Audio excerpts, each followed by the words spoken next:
Hello and welcome to SPMIS Academy. Today we'll analyze important newspaper articles of 4th January 2025.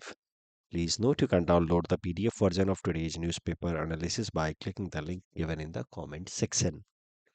This is the list of the topics that we'll be covering from today's newspaper. The first article is about India's neighborhood first policy. This topic is important from our syllabus GS paper 2 international relations point of view. एक current news इतना important नहीं है, यहीं इस article के heading में ही देख लीजिए कि Maldivian foreign minister has visited India and he has met with India's foreign minister doctor S Jaishankar और उसके बाद दोनों देशों ने कुछ इंपॉर्टेंट एग्रीमेंट्स आपस में साइन किए हैं but this current meeting and the agreement signed afterward is being seen as manifestation of India's neighborhood first policy. तो नेबरहुड फर्स्ट पॉलिसी के बारे में जरा देखेंगे इस आर्टिकल की मदद से और एक मेंस क्वेश्चन भी सॉल्व करेंगे, इसीलिए मैंने इस आर्टिकल को पिक किया है. Otherwise the current development is not that important from exam point of view. As I told you, Maldives foreign minister Abdullah Khalil visited India and he met Indian counterpart. कुछ important agreement sign हुए दोनों देशों के बीच में, जैसे दोनों देशों ने अब तय किया है कि ज़्यादा से ज़्यादा वो लोकल जो आपस में ट्रेड है, भारत और मालदीव के बीच में जो ट्रेड है वो लोकल करेंसी में करेंगे, ताकि जो इंटरनेशनल करेंसी है डॉलर, उसके ऊपर डिपेंडेंसी दोनों देशों की कम हो. साथ ही साथ एन MOU यानी कि agreement has been signed for high impact community development projects. तो ऐसे तमाम प्रोजेक्ट्स जिनका आम जनता के जीवन पे काफ़ी पॉजिटिव इम्पैक्ट पड़े, जैसे ट्रांसपोर्टेशन से संबंधित, मास रैपिड ट्रांसपोर्ट सिस्टम की मैं बात कर रहा हूँ, जैसे ड्रिंकिंग वाटर अवेलेबिलिटी से संबंधित, ऐसे ज़्यादातर डेवलपमेंटल प्रोजेक्ट्स को दोनों देश मिल करके जॉइंटली इम्प्लीमेंट करेंगे. साथ ही साथ not the two countries are looking forward to sign free trade agreement, ताकि ट्रेड रिलेशंस दोनों देशों के बीचों में ज़्यादा से ज़्यादा बढ़े. तो basically this meeting centred around promoting maritime security, क्योंकि मालदीव जो है वो इंडियन ओशन के अंदर एक आइलैंड कंट्री है. तो मालदीव भी भारत के लिए इंपॉर्टेंट हो जाता है because of its strategic location, क्योंकि India looks forward to build a very credible strength in Indian Ocean. In fact, India wants its navy, that is Indian Navy, to remain a blue water navy in the Indian Ocean. Blue water navy matlab the first responder in the case of any contingency. May it be any maritime disaster, या may it be any other threat like piracy attack. तो इस तरह के case में हम चाहते हैं कि भारत की नेवी जो है वो सबसे प्रोमिनेंट बनी रहे, फर्स्ट रेस्पॉन्डर इन सच कंटिजेंट सिचुएशन. और वैसे नेवी को कहा जाएगा ब्लू वाटर नेवी. तो हम चाहते हैं कि भारत की नेवी ब्लू वाटर नेवी बने इन इंडियन ओशन. ये हमारा एक इम्पॉर्टेंट फॉरेन पॉलिसी है और इस कारण से जो भी आइलैंड कंट्रीज हैं वो हमारे लिए इंपॉर्टेंट हैं, and that makes Maldives an important ally for India because it is an island country in Indian Ocean. तो मैरीटाइम सिक्योरिटी के लिए और भारत का जो लक्ष्य है to make Indian navy the first responder in case of any contingent situation, उसके लिए मालदीव इंपॉर्टेंट है. तो उस एरिया में हाल फिलहाल में कोलैबोरेशन एक्सप्लोर किया जा रहा है, ट्रेड और इन्वेस्टमेंट प्रमोट करने की कोशिश की जा रही है.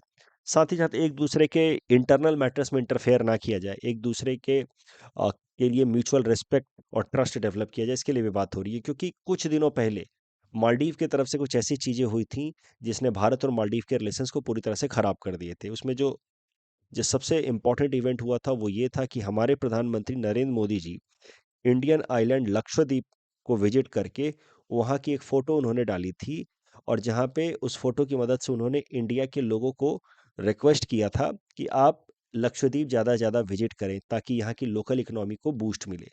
बट उस फोटो का कुछ मजाक उड़ा दिया, कुछ आप कह सकते हैं ऑब्जेक्शनेबल रिमार्क्स दिया था मालदीव के किसी मिनिस्टर ने कि आपके लक्षद्वीप में तो होता ही क्या है, बस गंदगी है, अगर आना है तो लोग मालदीव आए.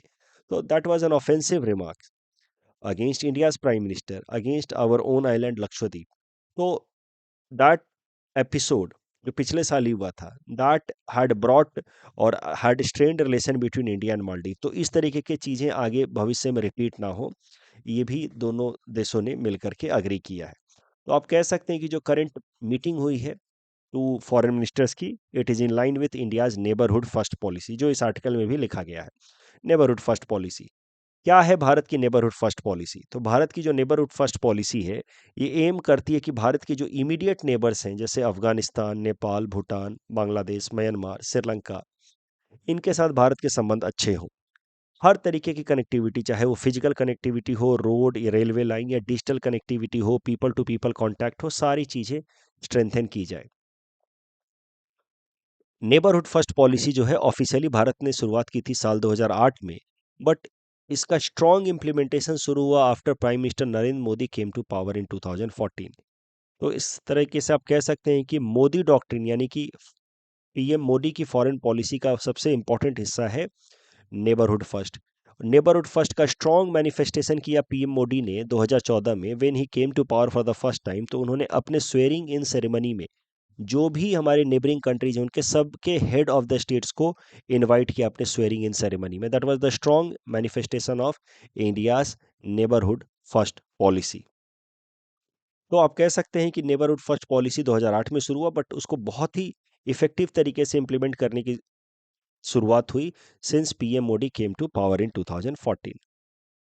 अब ध्यान देने वाली बात यह है कि हमारे इमीडिएट नेबर में तो पाकिस्तान भी आता है, बट हमारे नेबरहुड फर्स्ट पॉलिसी में we don't intend to develop proximity with Pakistan और develop strong correlations with Pakistan. Reason being, Bharat की एक इंपॉर्टेंट फॉरेन पॉलिसी है या फॉरेन पॉलिसी ऑब्जेक्टिव है, and that is to isolate Pakistan in South Asia. हम चाहते हैं कि पाकिस्तान अलग थलग पड़ जाए साउथ एशिया में, और भारत ने ऐसा फॉरेन पॉलिसी अडॉप्ट किया है सिंस 2016, जब भारत के अंदर पाकिस्तान सपोर्टेड टेरर अटैक कराया गया था, जिसका नाम है उरी अटैक, और फिर पुलवामा अटैक 2019 में हुआ।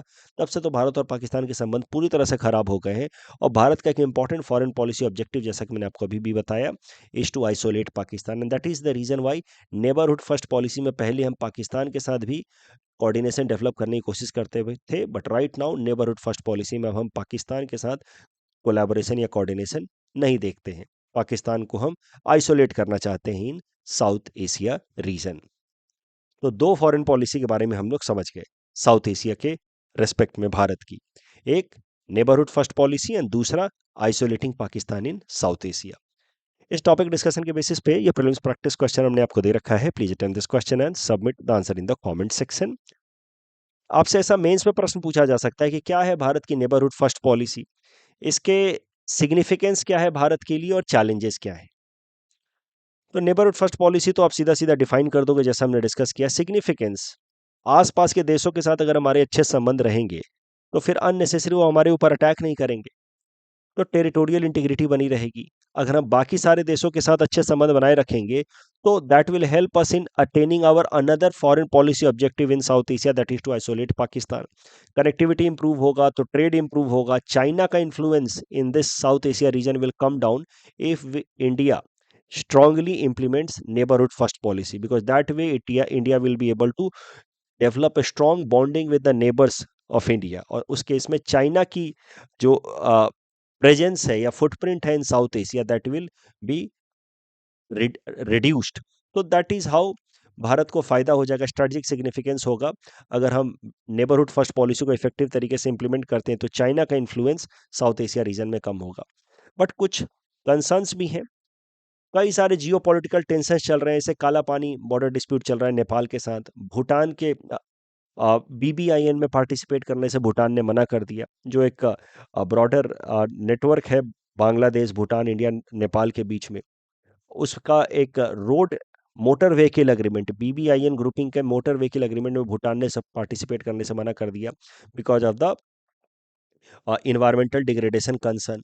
पाकिस्तान भी है, पाकिस्तान और चाइना दोनों ही भारत का जो अप्रोच है या भारत का जो टेंडेंसी है to get leadership in South Asia and develop a strong bonding with other South Asian countries except Pakistan, उसमें कहीं ना कहीं पाकिस्तान और चाइना किसी ना किसी तरीके से ऑब्स्ट्रक्शन क्रिएट करने की कोशिश करते हैं। तो these are the challenges associated with implementation of neighbourhood first policy.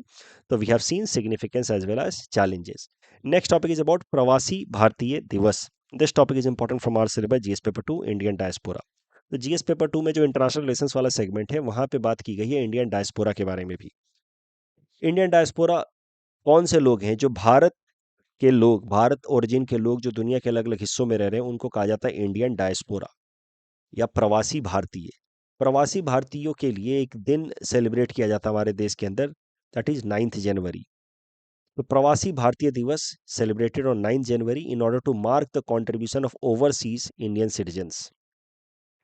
इसको इस इवेंट को सेलिब्रेट करता है मिनिस्ट्री ऑफ एक्सटर्नल अफेयर्स। इसको पहली बार साल 2003 में सेलिब्रेट किया गया। पहले तो ये एनुअल इवेंट था कि हर साल सेलिब्रेट किया जाएगा, बट साल 2015 में भारत सरकार ने फैसला किया कि इसको 2 साल में एक बार हम लोग सेलिब्रेट करेंगे। तो लास्ट प्रवासी भारतीय दिवस वॉज सेलिब्रेटेड इन 2023 और अब 2025 में प्रवासी भारतीय दिवस वापस से सेलिब्रेट होगा 8 से लेकर के 10 जनवरी तक। यू सी 8 to 10 जनवरी प्रवासी भारतीय दिवस सेलिब्रेट होगा। अब प्रवासी भारतीय दिवस 9 जनवरी को ही क्यों मनाते हैं? ऐसा क्या खास है 9 जनवरी को, वो भी जरा समझते हैं। देखिए, 9th January is a historical date because on this day only in 1915 Mahatma Gandhi returned to India from South Africa. तो वो लॉ पढ़ने गए, फिर वहाँ पे साउथ अफ्रीका में उन्होंने काफ़ी टाइम तक वहाँ पे वो स्टे किया उन्होंने। He return to India on this date only 1915, that is why this day is special. और इस कारण से इस दिन को हम लोग प्रवासी भारतीय दिवस की तरह मनाते हैं।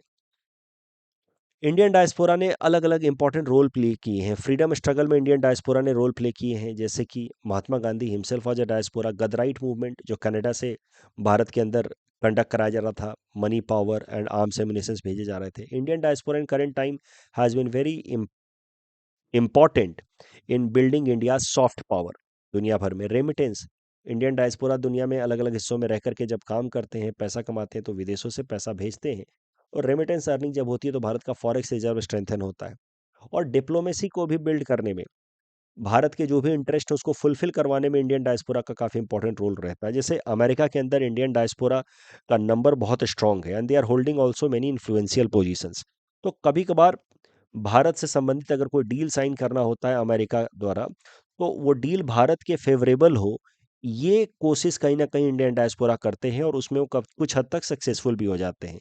इसी तरीके की एक मॉन्यूमेंटल डील हुई थी भारत और अमेरिका के बीच में साल 2008 में, US India civil nuclear deal, जिसको हम लोग 123 एग्रीमेंट भी कहते हैं। तो डिस्पाइट इंडिया नॉट बीइंग, अब ये चीज़ मैंने कुछ दिनों पहले बताई थी, फिर रिवाइज करा रहा हूँ। जो बच्चे आज पहली बार सुन रहे हैं उनको थोड़ा कंफ्यूजन होगा, later on I will again deal in detail. But despite India not being signatory of NPT या member of NSG, as a result of this civil nuclear agreement between India and US committed itself to support India with supply of nuclear technology as well as material। और ये कहीं न कहीं भारत के लिए बड़ी victory थी, क्योंकि इस India US civil nuclear deal के बाद ही दुनिया के कई सारे देशों ने भी भारत के साथ सिविल न्यूक्लियर डील अलग-अलग से साइन किया। और इस कारण से अब भारत को टेक्नोलॉजी और मटेरियल सपोर्ट मिल रहा है, जिससे भारत अपना सिविलियन पर्पस के लिए न्यूक्लियर टेक्नोलॉजी और न्यूक्लियर एस्टेब्लिशमेंट्स को फर्दर बिल्ड कर रहा है और हम लोग ज़्यादा से ज़्यादा न्यूक्लियर एनर्जी प्रोड्यूस करने की कोशिश कर रहे हैं। तो ये वाला पॉइंट जो है आई होप आपको याद आ रहा होगा। भारत और अमेरिका के बीच में साल 2008 में हुआ सिविल न्यूक्लियर डील। उसमें कहीं ना कहीं अमेरिका में रहने वाले जो इंडियन डायस्पोरा के लोग हैं, they played a very significant role in convincing the government of America. Current news जो प्रीलिम्स पर्सपेक्टिव से इंपॉर्टेंट है वो ये है कि साल 2025 में प्रवासी भारतीय दिवस मनाया जाएगा, क्योंकि हर 2 साल में एक बार मनाया जाता है। त्रिनिदाद त्रिनिदाद एंड टोबैगो के president Christine Carla Kangaloo, Trinidad and Tobago के president Christine Carla Kangaloo will be the chief guest of 18th Pravasi Bharatiya Divas which will be celebrated in Indore. तो प्रीलिम्स पर्सपेक्टिव से दो नाम याद रखना है, कौन है चीफ गेस्ट और कहाँ मनाया जा रहा है इस साल का प्रवासी भारतीय दिवस। मनाया जा रहा है इन इंदौर और चीफ गेस्ट क्रिस्टीन कार्ला कंगालू। इस टॉपिक के बेसिस पे प्रीलिम्स प्रैक्टिस क्वेश्चन उन्होंने आपको दे रखा है। Please attempt this question and submit the answer in the comment section. थोड़ा सा आपको हिस्ट्री का भी ज्ञान यहाँ लगाना पड़ेगा। महात्मा गांधी के ऊपर मैंने प्रश्न बना करके दिया, तो जो भी आपने हिस्ट्री में पढ़ाई की है उसका ज्ञान यहाँ लगाइए और उसके बेसिस पे इस सवाल का जवाब देने की कोशिश कीजिए। The next topic is about under water telescope for ghost particles. This topic is important from our syllabus GS paper 3 science and technology point of view. सबसे पहले समझते हैं क्या होते हैं घोस्ट पार्टिकल्स। देखिए, एटम तो आप समझते ही हैं। एनी एटम का जो सबसे इंपॉर्टेंट हिस्सा होता है वो होता है nucleus, and nucleus is made up of proton which are positive charge particles and neutrons, जिनके पास मास होता है बट इनके ऊपर चार्ज नहीं होता है। तो न्यूक्लियस में होते हैं प्रोटॉन एंड न्यूट्रॉन, और उस न्यूक्लियस के अराउंड इलेक्ट्रॉन जो है वो घूमता रहता है, रिवॉल्व करता रहता है। तो ये सब हो गए कुछ basic parts of atom. Neutrinos की अगर बात की जाए तो neutrinos are like these sub atomic particles only, but they are not part of the atom. They are independent elementary particles, neutrinos. They exist freely in nature. एकदम free तरीके से ये मूव करते रहते हैं दुनिया में, और बहुत इनका कम मास होता है। Their mass is very very less, and they are neutral, मतलब they have no charge, and they very weakly interact with any other material particle. जैसे अभी मैं यहाँ बैठ करके न्यूज़पेपर एनालिसिस रिकॉर्ड कर रहा हूँ, और अब जब आप इस वीडियो को सुन रहे होंगे, किसी भी वक्त लाखों करोड़ों न्यूट्रिनोस हमारे बॉडी के थ्रू पास होते रहते हैं, हमारे आसपास में फ्लोट करते रहते हैं, बट हम उनको फील नहीं कर सकते because of their negligible mass and neutral charge. And for that reason, these neutrinos are also sometimes known as ghost particles. भूत की तरह, जैसे भूत नहीं दिखता वैसे न्यूट्रिनोज भी महसूस नहीं होते। बट न्यूट्रिनोज को स्टडी करना, उनके फीचर्स को जानने की कोशिश की जा रही है with help of many experiments. इसके लिए कई सारे न्यूट्रिनो टेलीस्कोप्स भी बनाए गए हैं, क्योंकि हमारे साइंटिस्ट का मानना है कि अगर हमने न्यूट्रिनोज के बारे में ज़्यादा समझ लिया तो it will also help us in understanding the origin of the universe, कि how the universe was created after big bang. क्योंकि हमारे साइंटिस्ट का मानना है कि बहुत सारे न्यूट्रिनोज यानी कि these ghost particles were created during the big bang when the universe was created। जैसा कि मैंने आपको बताया कि घोस्ट पार्टिकल्स हैं न्यूट्रिनोज, दिखते नहीं हैं बट लाखों करोड़ की संख्या में हमारे आसपास में, उनको समझने के लिए कई सारी स्टडी चल रही है दुनिया भर में। उसी से रिलेटेड ये करंट न्यूज है। दो टेलीस्कोप्स अंडर वाटर एरिया में स्टैब्लिश किए जाएंगे इन इन द मेडिटेरियन रीजन। तो मेडिटेरियन सी के बीनीथ में, अंडर वाटर रीजन में, दो टेलीस्कोप स्टैब्लिश किए जाएंगे जिनका मकसद होगा वहां पे अवेलेबल घोस्ट पार्टिकल्स यानी कि न्यूट्रिनोस को स्टडी करना। These two telescopes are being established as a part of Cubic Kilometer Neutrino Telescope या KM3 NET प्रोजेक्ट। ये जो दो टेलीस्कोप लगाए जा रहे हैं मेडिटेरियन सी के सरफेस के आसपास, they are very much similar to IceCube neutrino observatory. IceCube neutrino observatory का नाम मैं अलग से इसलिए बता रहा हूं क्योंकि this is the world's largest neutrino observatory या डिटेक्टर। बट इसको बनाया गया, आइस क्यूब न्यूट्रिनो ऑब्जर्वेटरी को बनाया गया है under the frozen ice of Antarctic region. तो ये पानी के अंदर नहीं है, ये आइस के नीचे है। जबकि ये क्यूबिक किलोमीटर न्यूट्रिनो टेलीस्कोप बनाया जाएगा बीनीथ द मेडिटेरियन सी। तो स्ट्रक्चर दोनों का सेम है, but ice cube neutrino observatory ice में है, और ये जो क्यूबिक किलोमीटर न्यूट्रिनो टेलीस्कोप है ये बीनीथ द वाटर होगा ऑफ मेडिटेरियन सी। भारत की बात की जाए तो भारत भी एक न्यूट्रिनो ऑब्जर्वेटरी स्टैब्लिश करने की कोशिश कर रहा है। साल 2015 में भारत सरकार ने इंडियन न्यूट्रिनो ऑब्जर्वेटरी को स्टैब्लिश करने का अप्रूवल दे दिया था, और इसके साथ ही भारत के अंदर शुरुआत हुआ है इंडियन न्यूट्रिनो ऑब्जर्वेटरी बनाने का प्रोसेस। ये जो न्यूट्रिनो ऑब्जर्वेटरी भारत के अंदर बनाया जा रहा है ये लगभग 1200 मीटर की डेप्थ में होगा, केव के अंदर। न्यूट्रिनो डिटेक्टर्स हमेशा ही डेप्थ में इसलिए बनाए जाते हैं क्योंकि वहां पे बाकी तमाम जो रेडिएशंस हैं उनका इंटरेक्शन न्यूट्रिनोज के साथ मिनिमाइज हो जाता है, जिसके कारण हम लोग न्यूट्रिनोज को बेहतर तरीके से स्टडी कर सकते हैं। That is why neutrinos are generally created, neutrino observatories are generally created beneath the surface only. जैसे यहाँ पे आइस क्यूब न्यूट्रिनो ऑब्जर्वेटरी बनाया गया beneath the ice surface of Antarctic region। यहाँ पे आप cubic kilometre neutrino telescope establish किया जा रहा है beneath the Mediterranean Sea। और भारत के अंदर जो इंडियन न्यूट्रिनो ऑब्जर्वेटरी बनाया जा रहा है वो 1200 मीटर की डेप्थ पे बनाया जा रहा है, केव बना करके 1200 मीटर की डेप्थ यानी कि लगभग 1 किलोमीटर से भी ज़्यादा डेप्थ में ये न्यूट्रिनो ऑब्जर्वेटरी बनाया जा रहा है, ताकि जो अननेसेसरी बाकी रेडिएशंस हैं, कॉस्मिक रेडिएशंस, वो इन न्यूट्रिनोज के साथ इंटरैक्ट ना करें, क्योंकि उस केस में इन न्यूट्रिनोज को डिटेक्ट कर पाना कठिन हो जाता। अब अगर बात की जाए ये कहाँ बनाया जा रहा है ये न्यूट्रिनो ऑब्जर्वेटरी, तो ये न्यूट्रिनो ऑब्जर्वेटरी स्टैब्लिश किया जा रहा है in the Bodi west hills region of Theni district which is in Tamil Nadu. इस टॉपिक डिस्कशन के बेसिस पे प्रीलिम्स प्रैक्टिस क्वेश्चन हमने आपको दे रखा है. Please attempt this question and submit the answer in the comment section. The next article is about logistic ease across different states LEADS 2024. This topic is important from our syllabus GS paper 3 Indian economy point of view. क्या होता है Leeds report? देखिए, ये एक annual report है, यानी कि साल में एक बार पब्लिश हुआ जाने वाला रिपोर्ट है जो पब्लिश करता है ministry of commerce and industry. इसमें भारत के अलग अलग जो स्टेट्स हैं और यूनियन टेरिटरीज हैं उनको रैंकिंग दी जाती है on the basis of their logistic system. Logistics क्या होता है? द प्रोसेस जिसकी मदद से गुड्स या सर्विसेज या इंफॉर्मेशन एक जगह से दूसरे जगह भेजे जा सके, जैसे road, railway line, optical fibre network, ये सब पार्ट्स हो जाएंगे ऑफ द लॉजिस्टिक सिस्टम. तो भारत के अलग अलग स्टेट्स के अंदर लॉजिस्टिक्स कितना अच्छा है या कितना खराब है, उसके बेसिस पे अलग अलग स्टेट्स और यूनियन टेरिटरीज को रैंकिंग दी जाती है इन दिस एनुअल रिपोर्ट जिसका नाम है LEADS, which is release by ministry of commerce and industry. तो ये जो लीड्स रिपोर्ट पब्लिश होती है जिसमें स्टेट्स को रैंकिंग दी जाती है भारत के अंदर, it is published in line with logistics performance index release by world bank. तो वर्ल्ड बैंक रिलीज करता है लॉजिस्टिक परफॉर्मेंस इंडेक्स, जिसमें दुनिया के अलग अलग देशों को उनके लॉजिस्टिक्स परफॉर्मेंस के बेसिस पर रैंकिंग दी जाती है. उसी आइडिया को लेकर के भारत सरकार ने शुरू कर दिया अपने देश के अंदर अलग अलग स्टेट्स और यूनियन टेरिटरीज को रैंकिंग देना on the basis of their logistics in their respective territory. तो हर साल ये एनुअल रिपोर्ट पब्लिश होता है लॉजिस्टिक्स वाला, लीड्स रिपोर्ट. लीड्स 2024 रिपोर्ट यानी कि द सिक्स्थ एडिशन, क्योंकि साल 2018 से पब्लिश हो रहा है, तो sixth edition of LEADS report has been recently released. This is the current news. As I told you, the current news is that Union Ministry of Commerce and Industry has released the Leads Report 2024.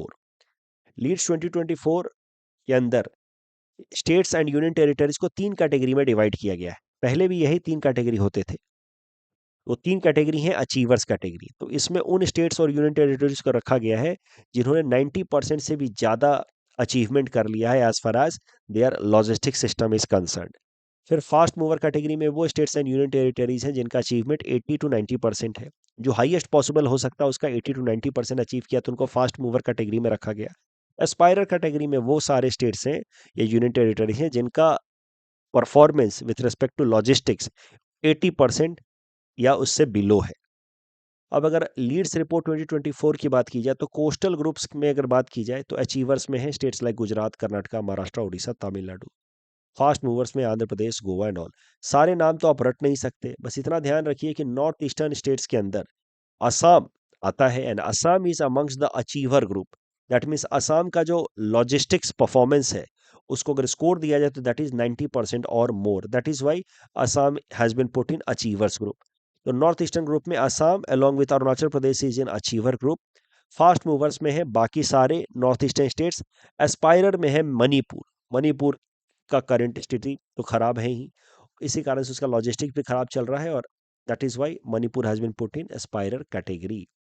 इस topic discussion के basis पे prelims practice question हमने आपको दे रखा है. Please attempt this question and submit the answer in the comment section.